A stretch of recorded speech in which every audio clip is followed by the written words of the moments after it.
ఇప్పుడు ఒక beautiful Thanjavur painting with మగ్గం హైలైట్ చూద్దామండి. యాక్చువల్గా థీమ్ వచ్చేసేపటికి మదర్ మీనాక్షి థీమ్ అండి. సో బ్యాక్ ఒక ప్యాచ్, అలాగే 2 హ్యాండ్స్ కి ప్యాచ్ చేసి దాన్ని మగ్గం హైలైట్ చేసామండి. ఒక్కసారి డీటెయిలింగ్ చూడండి.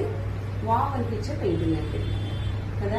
వెనుకమాల ఇదంతా మీనాక్షి, మదర్ మీనాక్షి అమ్మవారి బొమ్మలేసి చూడండి. హైలైటింగ్ కూడా ఎలా చేసామంటే కిరీటం నుంచి పాదాల వరకు మాత్రమే చేసామండి. ఈ పక్కన పూలదండ కానివ్వండి, చేతులు కానివ్వండి ఏమీ చేయకుండా చక్కగా మగ్గం హైలైట్ చేసాము. కుందని చూడండి ఎంత బాగా డీటెయిలింగ్ గా కిరీటానికి ఇచ్చామో. అలాగే పట్టీలు కానివ్వండి, అమ్మవారి చీర కానివ్వండి సూపర్ గా డిజైన్ చేసామండి. అలాగే హ్యాండ్కి వచ్చే పట్టు కూడా సేమ్ థీమ్ అండి. సేమ్ అలాగే కిరీటం నుంచి కాళ్ళ వరకు హైలైట్ చేసాము. ఇలా 2 హ్యాండ్స్ ని చక్కగా మదర్ మీనాక్షి తాంజావూర్ పెయింటింగ్ తో హైలైట్ చేసి మగ్గం హైలైట్ చేసాము. అలాగే నెక్ వచ్చే పట్టి ఖడ్డాన లోడింగ్ ని బ్యాక్ బోట్ నెక్ కి ఫ్రంట్ 3 పాయింట్ నెక్ పెట్టుకుని ఇలా హైలైట్ చేసామండి. సో ఓవరాల్ గా చూడండి మదర్ మీనాక్షి థీమ్ తో తాంజావూర్ పెయింటింగ్ లో మగ్గం హైలైట్ ఉండే ఈ బ్లౌజ్ అండి మన కైతిలి బుటిక్ లో ఒక కస్టమర్ కోసం డిజైన్ చేసామండి.